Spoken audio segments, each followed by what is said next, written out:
जय जय रघुवीर समर्थ. जय जय रघुवीर समर्थ.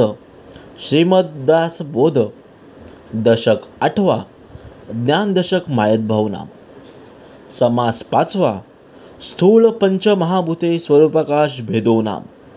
श्रीराम समर्थ. समर्थांनी दशक 8वा ज्ञानदशक, ज्ञानाच्या दशकामध्ये समास 5वा कोणता? स्थूल पंचमहाभूते स्वरूपाकाश भेदो नाम. जी पंचमहाभूते आहेत त्यांचे वर्णन केलेले आहेत समर्थांनी, ते आता आपल्याला श्रवण करायचं आहे. केवळ मूर्खते नेणे म्हणून घडले सांगणे, पंचभूताची लक्षणे विशद करुणी.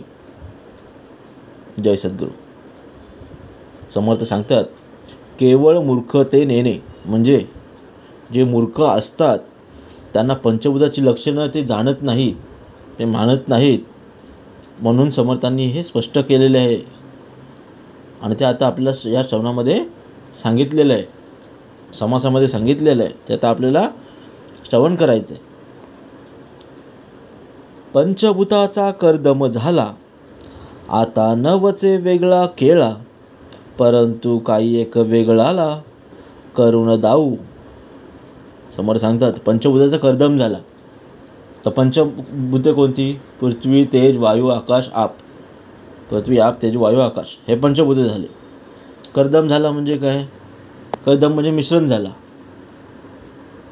त्याच्यामुळे सर्व पृथ्वी बनलेली आहे, जग बनलेलं आहे. या पंचभूतांचा कर्दम झाला आहे. आता न वचे वेगळा केला म्हणजे तो वेगळा करता येत नाही. हे पंचमहाभूतापासून झालेली सृष्टी आहे आणि त्याला वेगळं करता येत नाही. परंतु काही एक वेगळ्याला करून दाखवू म्हणजे परंतु काही वेगळे आम्ही करून दाखवू असं सांगतायत. पर्वत पाषाण शिळा शिखरे, नाना वर्णे लहान थोरे, खडे गुंडे बहुत प्रकारे, जाणीजे पृथ्वी. आता समर्थांनी 5 पंचभूतापासून एक एक भूत त्याची सांगितलेले आहेत, समजून सांगितलेलं आहे. आता पृथ्वीमध्ये काय येतं आहे? पर्वत, पाषाण, शिळा, शिखरे, नाना वर्ण लहान थोरे म्हणजे हे नाना वर्ण लहान थोरे म्हणजे नाना रंगांचे लहान मोठे तुकडे आहेत आणि हे सर्व पृथ्वीमध्ये येते म्हणून याला पृथ्वी म्हणतात. नाना रंगाची मृत्तिका, नाना स्थळोस्थळी जे का, वाळुके वाळू अनेका, मिळून पृथ्वी. नाना रंगाची मृत्तिका, मृत्तिका म्हणजे माती, निरनिराळ्या वेगवेगळ्या पद्धतीची माती, नाना ठिकाणाची वाळवंटे आणि अनेक प्रकारची वाळू मिळून ही सर्व मोठी पृथ्वी आहे. पुरे पट्टणे मनोहरे, नाना मंदिरे दामोदरे, नाना देवालय शिखरे, मिळून पृथ्वी. म्हणजे पुरे पट्टणे मनोहरे म्हणजे नाना नगरे मनोहरपणे आणि मंदिरे, रत्नखचित मंदिरे म्हणजे दामोदरे आणि नाना देवालय व त्याची शिखरे ही मिळून सर्व पृथ्वीच होय. सप्तद्वीपावली पृथ्वी, काय म्हणून सांगावी, सप्तद्विषय असलेली नवखंडे मिळून जाणावी वसुंधरा. म्हणजे हे सप्तद्वीप असलेली 9 खडे मिळून सर्व वसुंधरा म्हणजे पृथ्वी होय. नाना देव नाना नृपती, नाना भाषा नाना रीती, 184 उत्पत्ती, मिळवणे पृथ्वी. नाना देवे, नाना राजे, नाना नृपती, नाना भाषे, नाना रीती हे सर्व 84 लक्ष योनी मिळून सर्व पृथ्वी तयार झालेली आहे. ती एक पृथ्वीच आहे. नाना उद्वसे जे वणे, नाना तरुवरांचे बणे, गिरीकंदरी नाना स्थाने, मिळवणं पृथ्वी. अजून पृथ्वीमध्ये काय येतं की उद्ध्वस्त झालेल्या अनेक वनं आहेत, तसेच व्यवस्थितपणे लावलेल्या अनेक बागा आणि गिरीकंदरे इत्यादी नाना स्थाने मिळून पृथ्वी तयार होते. हे सर्व पृथ्वीमध्ये येते. नाना धातू सुवर्णाधिक, नाना रत्न जे अनेक, नाना काष्टा वृक्षाधिक मिळून पृथ्वी. म्हणजे या सुवर्णादी अनेक धातू, अनेक प्रकारची रखे, अनेक काष्ट वृक्षादी सर्व मिळून हे पृथ्वीच होय. आता असो हे भव्वस जडांश आणि कठीणांश सकळ पृथ्वी हा विश्वास मानिला पाहिजे. समोर सांगतात, आता असे किती उदाहरणं देऊ, किती म्हणून तुम्हाला स्पष्ट सांगू की ज्या ज्या वस्तूमध्ये जडांश आणि कठीणांश आहे हे सर्व पृथ्वीचाच भास आहे आणि विश्वास धरला पाहिजे सर्वांनी. बोलिले पृथ्वीचे रूप आता सांगिजेल आप श्रोती ओळखावे रूप सावध होऊ नये. समोर सांगतात, बोलिले पृथ्वीचे रूप म्हणजे प्रथम पृथ्वीच्या रूपाबद्दल सांगितलेले आहे आणि आता आपण आप्पाच्या रूपाबद्दल बोलणार आहोत आणि आपल्याला आता ते श्रवण करून घ्यायचं आहे. वापी कूप सरोवर नाना सरितांचे जे नीर मेघ आणि सप्तसागर मिळवणे आप. तर आप म्हणजे काय समोर सांगतात, विहिरी, आड, सरोवरे इत्यादी नद्यांचे पाणी, मेघ, सागर हे मिळून सर्व आप होय. आप म्हणजे जळ. तर कुठले कुठले विहिरी, सरोवरे, नद्यांचे पाणी, मेघ, सागर हे मिळून आप होय. श्लोक. शार शिर सुरा सर्पी दर्दी इक्षुजर्लम तथा. म्हणजे खारट पाणी, दूध, मध, दही, उसाचा रस आणि गोड पाणी हा असे टोटल 7 समुद्र आहेत.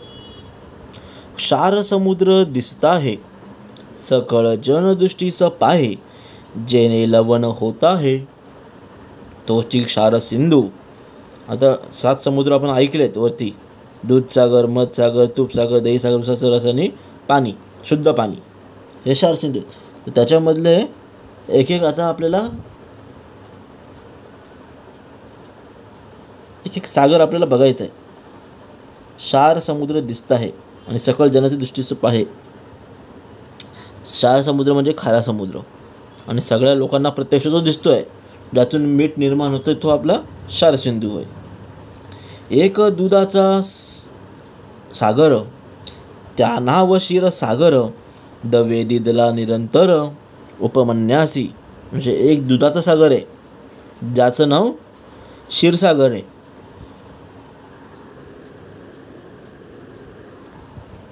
आणि तो देवाने उपमजूला निरंतर देऊन टाकलेला आहे. एक समुद्र मद्याचा, एक समुद्र घृताचा, एक समुद्र दह्याचा समुद्र असे. एक समुद्र मद्याचा आहे म्हणजे मधाचा आहे. एक समुद्र घृताचा, घृताचा म्हणजे तुपाचा आहे. एक निखळ दह्याचा हे सर्व समुद्र आहेत. एक उषाचा रसाचा, एक तो शुद्ध जळाचा, ऐसा 7 समुद्रांचा वेडा पृथ्वीसी. एक उषाच्या रसाचा समुद्र आहे, एक शुद्ध जळाचा, शुद्ध पाण्याचं जळ आहे. ऐसे टोटल 7 जळ जे आहे, क्षार सिंधू आहे, 7 समुद्र आहे, त्यांनी या पृथ्वीला वेढा घातलेला आहे. ऐसे एव भूमंडळीचे जळ नाना स्थळीचे सकळ मिळवणी अवघे केवळ आप जाणावे.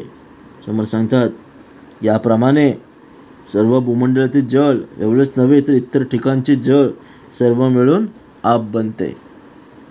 पृथ्वी गर्भी किती एक पृथ्वी तळी आवर्णदक तेथे तिहीची उदक मिळवणे आप. म्हणजे या पृथ्वीच्या गर्भातील जळ तसेच पृथ्वी भोवतालच्या वातावरणातील सर्व जलांश एवढंच नव्हे ते त्रिकालातील सर्व उदक मिळून हे तिन्ही लोकांचे उदक तयार होते.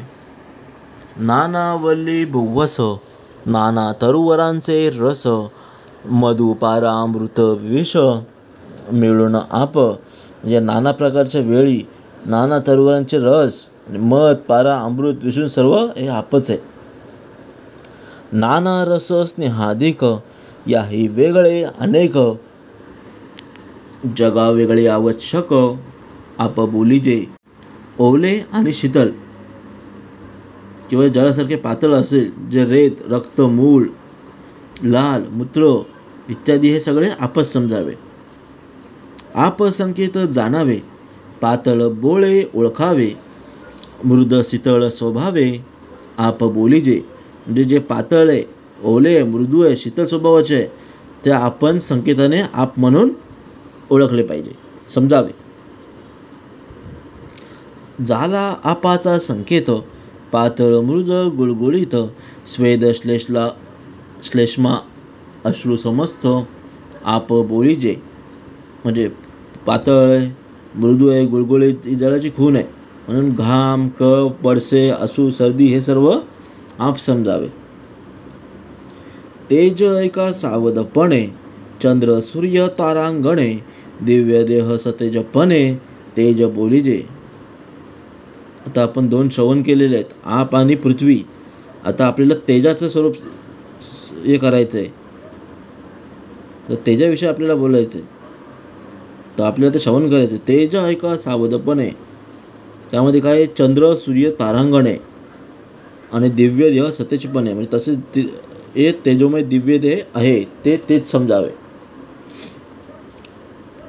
वन्नी मेघी विद्युलता, वन्नी सृष्टी संवारिता, वन्नी सागरा जळिता, वड वानळू.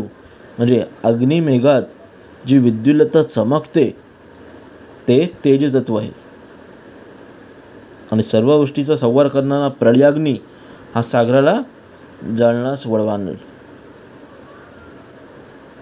वन्नी शंकराचे नेत्रीचा, वन्नी काळाचे शुद्धेचा, वन्नी परिग बुगुलाचा, तेज बोलीजे. म्हणजे तसेच शंकराच्या नेतृत्वातील अग्नी सर्वांना भक्षण करणारा आणि जो काळ त्याची भूक असणारा अग्नी पृथ्वीच्या भोवतालच्या वातावरणातील अग्र हा तेजतत्व आहे. जे जे प्रकाश रूप, ते ते तेजाचे स्वरूप, शोषक उष्णाधिक आरोप, तेज जाणावे.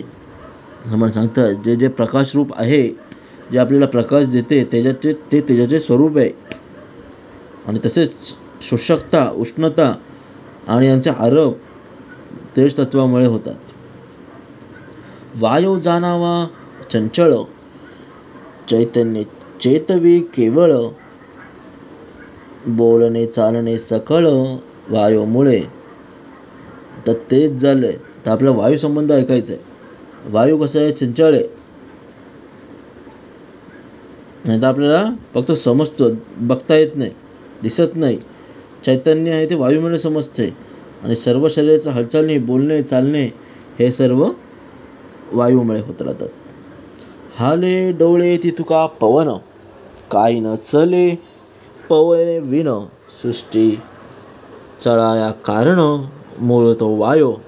जे हलणे, डोलणे वगैरे क्रिया हे वायूमुळेच होतात. वायूशिवाय चलनवलन काहीच होऊ शकत नाही, सृष्टी होऊच शकत नाही. आणि या सृष्टीतील सर्व घडामोडी आणि यांना मूळ हे वायूच कारणीभूत आहे. चलन वलन आणि प्रसारण, निरोध आणि आकोचन, सकळ जाणावा पवन, चंचल रूपी. चलन वलन, प्रसारण आणि आकुंचन हे निरोध या मग चंचल वायुतत्वच हे जाणून घ्यावे. प्राण आपण आणि व्यान, चौथा उदान आणि समान, नाग कुर्म कर्कश जाण, देवदत्त धनंजय. म्हणजे आपल्या अशा शरीरातील प्राण, आपण, व्यान, उदान आणि समान पंचप्राण आहेत. म्हणजे नाग, कुर्म, कुकल, देवदत्त, धनंजय हे 5 उपप्रमाण आहेत आणि हे वायुतत्व आहे. जितके काही होते चलन, तितके वायूचे लक्षण, चंद्र सूर्य तारांगण, वायूची धरता.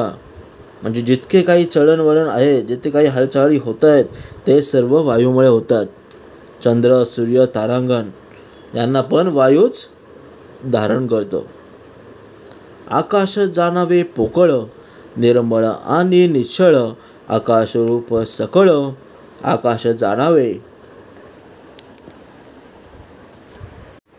म्हणजे यानंतर आकाशाच्या वर्णन समर्थांनी केलेलं आहे. आकाश पोकळ, निर्मळ आणि निश्चळ असून अवकाश हे आकाशच आहे, हे आपल्याला समजून घ्यायचं आहे. आकाश सकळांचा व्यापक, आकाश अनेकी एक, आकाशामध्ये कौतुक, चौभूतांचे म्हणजे सर्व ब्रह्मांडाला आकाशाने व्यापलेले आहे आणि अनेकांना ते एकटेच व्यापू नये. आणि पृथ्वी, आप, तेजू, वायू हे 4 भूतांचं कार्य आकाशात चालते. आकाशाचा नाही सार, आकाश सकळांवरी थोर, पाहता आकाशाचा विचार, स्वरूपासारखा. समोर सांगतात आकाशासारखं सार कोणालाच नाही आहे, पंचभूतांपैकी कोणालाच नाही आहे. सर्वाहून आकाश श्रेष्ठ आहे. आकाशाचा जर आपण विचार करू लागलो तर स्वरूपाची तरी साध्य आहे असं वाटू लागते आणि तो सर्वात थोर आहे. तव शिष्य केला आक्षेप, दोही सारखेचे रूप, तरी आकाशाचे स्वरूप का म्हणू नये. तेव्हा शिष्याने आक्षेप घेतला. शिष्य म्हणतो की आकाशाचे आणि स्वरूपाचे रूप जर सारखेच आहे तर आकाशाचे स्वरूप आहे असे का म्हणू नये. आकाश स्वरूपा कोण भेद, पाहता दिसती अभेद, आकाश वस्तूचा स्वतः सिद्ध का न म्हणावी. म्हणजे आकाशात आणि स्वरूपात काय भेद आहे, वर पाहता दोन्हीत भेद नाही असे वाटते. मग आकाश ही स्वयंसिद्ध आत्मवस्तू, मग त्याला परब्रह्म का म्हणू नये. वस्तू अचळ अडळ, वस्तू निर्मळ निश्चळ, तैसा आकाश केवळ, वस्तू सारखी. आत्मवस्तू अचळ अडळ निर्मळ व निश्चळ आहे. आकाश केवळ वस्तूसारखी आहे. ऐसे वक्ता बोले वचन, वस्तू निर्गुण पुरातन, आकाशांगी सप्तगुण, शास्त्री निरूपिली. हे सर्व ऐकून वक्ता म्हणतोय की वस्तू ही सर्व पुरातन आहे, निर्गुण आहे, तर आकाशाच्या अंगी 7 गुण आहेत हे शास्त्रात सांगितलेलं आहे. काम क्रोध शोक मोह भय अज्ञान शून्यत्व पाहो, ऐसे हे सप्तवेदी स्वभाव आकाशाचा. मग वक्ता सांगतोय, समोर सांगतायत की आकाशात 7 गुण आहेत. ते कोणते? काम, क्रोध, शोक, मोह, भय, अज्ञान आणि शून्यत्व. असा आकाश 7 गुणांनी, सप्तगुणांनी भरलेला आहे आणि हा त्याचा स्वभाव आहे. ऐसे शास्त्राकार बोलिले, म्हणून आकाशभूत झाले, स्वरूप निर्विकार संचले, उपमेय रहित. शास्त्रात म्हटलेलं आहे आकाशाला भूत म्हटले जाते आणि स्वरूप हे निर्विकार असून निरुपम आणि सर्वत्र व्यापून पाहिलेले. काचबंदी आणि जळ, सारखेचे वाटे सकळ, परी एक काच एक जळ, शहाणे जाणती. काच आणि पाणी हे दोन्ही बाहेरून वरतून सेम वाटतात. काचेची जमीन आणि पाणी दोन्ही डोळ्यांना आपल्याला समान दिसतात, पण शहाणे लोक जीत असतात ते काच कुठली आणि पाणी कोणतं जे फरक जाणतात. रुवामध्ये स्फटिक पडला, लोकी तद्रूप देखिला, त्याने कपाळ मोक्ष झाला, कापूस न करी. म्हणजे कापसामध्ये स्फटिक पडला तर लोकांना तो त्याच्यासारखाच दिसतो, पण स्फटिक कठीण असल्याने कपाळ मोक्ष करू शकतो, कापूस करत शकत नाही.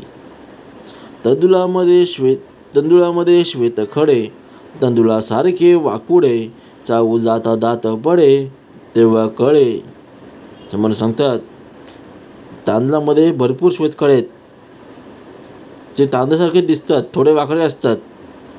जेव्हा आपण त्यांना खातो, चावायला जातो, तेव्हा ते आपल्या दाताला लागतात आणि ते कधी कधी आपले दात पण पडू शकतो. तेव्हा आपल्याला समजतं की हे खडे गार आहे. त्रिभागामध्ये खडा असे, त्रिभागा सारिकाच भासे, शोधू जाता वेगळं दिसे, कठीणपण. चुना, वाळू आणि ताग यांच्या मिश्रणात खडा पडला तर तो मिश्रणासारखाच भासतो, पण शोध घेतल्यावर तो त्याच्या कठीणपणामुळे आणि मिश्रण वेगळा हे कळून येते. गुळासारिखा गुळ दगड, परी तो कठीण निचाड, नागकांडी आणि वेखंड, एक म्हणू नये. म्हणजे गोल दगड हा गोळ्यासारखा असतो पण पूर्ण कठीण नसतो. नागखंडी आणि वेखंड सारखे दिसतात म्हणून त्यांना एक म्हणू नये. सोने आणि सोन पितळ एकची वाटती केवळ, परी पितळासे मिळता ज्वाळ. काळीमा चढे. सोनं आणि पितळ हे दोन्ही आपल्याला सेमच दिसतात, सोन्यासारखंच दिसतात, पिवळे दिसतात. पण पितळीला जर ज्वालीचा संबंध आला तर लगेच त्याला पितळेची भांडी काळी होतात, लगेच त्याला काळी पडते. असो हे हीन दृष्टांत. आकाश म्हणजे केवळ भूत, ते भूत आणि अनंत एक कैसे. समोर सांगतात आता हे सर्व दृष्टांत देणं पुरे झाले. आकाश हे एक भूत आहे आणि ते भूत आणि अनंत असा परमात्मा कसा असू शकतो. वस्तुसी वर्णाची नसे, आकाश श्यामवर्ण असे. दोईस साम्यता कैसे, करीती विचक्षण. म्हणजे या आत्मवस्तूला रंगच नाही आणि आकाश श्यामवर्णी निळ्या रंगाचे आणि या विचारवंत दोन्ही साम्यता आहे. असं कसं म्हणतील. श्रोती म्हणती हे कैसे रूप, आकाश ठाईचे अरूप. आकाश विद्रूचे तद्रूप, भेद नाही. श्रोते म्हणू लागले की आकाशाला कसले काय रूप, ते ठाईच अरूपच आहे म्हणून वस्तू आणि आकाश यांचा भेद नाही. चहुभूतांचा नाश आहे, आकाश कैसे नाशत आहे. आकाश सनस आहे, वर्ण व्यक्ती विकार. इतर चार भूते नाश पावतात पण आकाश कुठे नाश पावते. आणि शिवाय त्यांच्या ठिकाणी रंग आणि दृश्य हे काही विकारच नाही आहेत. आकाश अचळ दिसते तरी काय नासो पाहते. पाहता अमुचेन मते, आकाश शाश्वत. म्हणजे आकाश अचळ आहे शिवाय ते नाश पावते असं आपण म्हणता, त्याचे काय नाश पावते आम्हाला कळत नाही आणि त्याच्या मते तर आपण शाश्वत आहे. ऐसे ऐकून वचन, वक्ता बोळे प्रति वचन. आता एका लक्षण आकाशाचे. म्हणजे हे ऐकून वक्ता म्हणाला याच्यात आता एक उत्तर आता ते तुम्हाला आकाशाचे लक्षण सांगतोय. आकाश तमापासून झाले, म्हणून कामक्रोधे वेष्टिले. अज्ञान शून्यत्व बोलिले, नामतयाचे. आकाश हे तमापासून बनले, या कारणाचे गुण कार्यात येतात म्हणून कामक्रोधींनी बदलेले आहे आणि शून्यत्वरूपी अज्ञान असे त्याला म्हणतात. अज्ञाने कामक्रोधाधिक, मोह भय आणि शोक. या अज्ञानाचा विवेक आकाशा गुणे. म्हणजे या अज्ञानामुळेच काम क्रोध शोक मोह भय हे इतर ठिकाणी असतात. म्हणजे शून्यत्व म्हणजे अज्ञान हे आकाशाची ठिकाणी आहे म्हणून आकाशाच्या ठिकाणी सर्व असतं. नास्तिक नकार वचन, ते शून्याचे लक्षण. त्यास म्हणते हृदय शून्य, अज्ञान प्राणी. नास्तिकता आणि नकार वचन म्हणजेच काही नाही, म्हणजे हेच शून्यत्व. आणि शून्यत्व लक्षण आहे म्हणून ज्याच्या ठिकाणी दम वाया नसते त्या प्राण्याला हृदयशून्य असं म्हटलेलं आहे.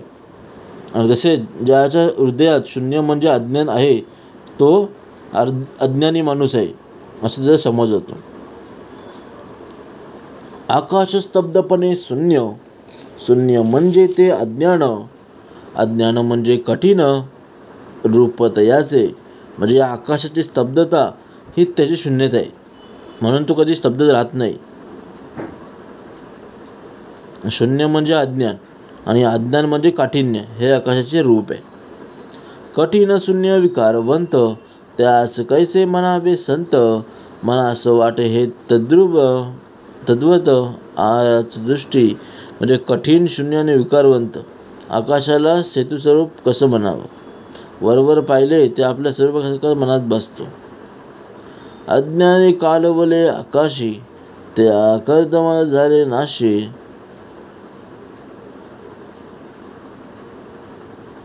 म्हणून या आकाशाशी नाश आहे. म्हणजे आकाशात ज्ञान मिळालेले असले तरी मिश्रणाला ज्ञान नष्ट करते, म्हणून आकाशाला नाश आहे.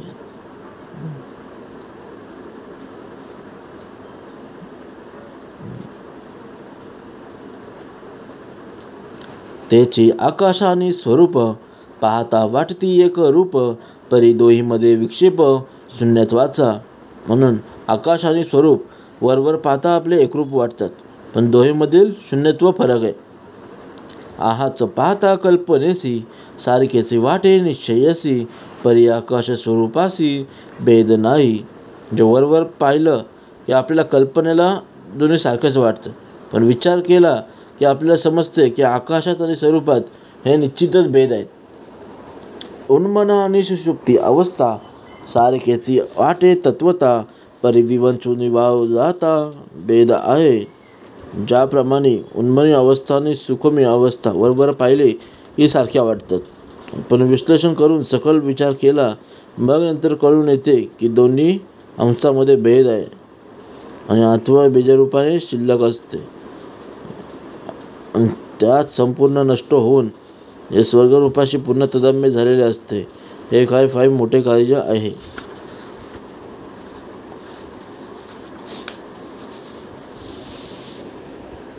खोटे खासयासी भाविती, परी परीक्षवंत निवडती, का कुणग देखून भुलती मृग जळासी.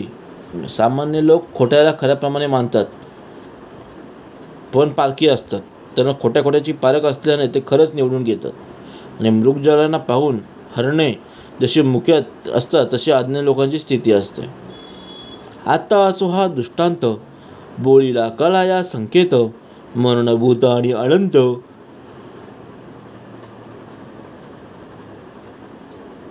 एक नव्हती म्हणजे आता हे सर्व राहू दे, संकेत कळावा म्हणून हा दृष्टांत दिला होता. म्हणून आकाश हे भूत आहे, अनंत आहे, अशी परब्रह्म वस्तू एक नाही. आकाश वेगळेपणे पाहावे, स्वरूपे स्वरूपाची व्हावे, वस्तूचे पाहणे स्वभावे ऐसे एक. म्हणजे आकाश हे वेगळेपणे पाहता येते, वस्तूला पाहणे म्हणजे स्वरूपात अशा प्रकारे असते आणि हे पाहणारा तो असं द्वैत उरतच नाही. हे ते आशंका फिटली, संध्या वृत्ती मावळली, भिन्नपणे नवची अनुभवली स्वरूपस्थिती. म्हणजे आता याच्यात काही शंका नाही, त्यामुळे संध्यावृष्टी नष्ट झाली आणि या स्वरूपस्थितीमुळे कधी भिन्नपणे अनुभव घेता येत नाही. आकाश अनुभवा येते, स्वरूप अनुभवा परते, म्हणून या आकाशात साम्यता घडे. म्हणजे आकाशाचा अनुभव भिन्नपणे घेता येतो, पण स्वरूप हे ज्या अनुभवाच्या पलीकडे आहे, म्हणून स्वरूप आणि आकाश यात साम्य असू शकत नाही. दुग्धासारिका जळांश, निवडून घरावी राजहंस, त्याचे स्वरूप आकाश संत जाती. म्हणजे मिसळलेले दूध आणि पाणी हे दोन्ही एकरूप वरवरती वाटले तरी राजहंस वेगळे करू शकतात. त्याप्रमाणे आकाश आणि स्वरूप यांच्यातील भेद संतच राहतात.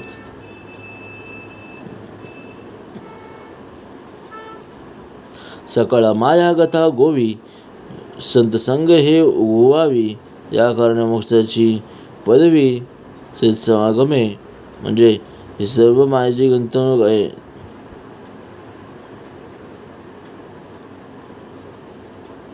म्हणून संत समागम केला की सर्व याची कोडे उलगडते. म्हणून संत समागम करून मोक्षाची प्राप्ती करून घ्यावी. सकळ माया गथा गोवी, सत्संग हे उगवावी, पावी जे मोक्षाची पदवी सत्समागमे.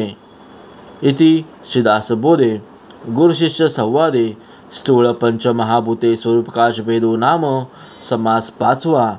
जय जय रघुवीर समर्थ.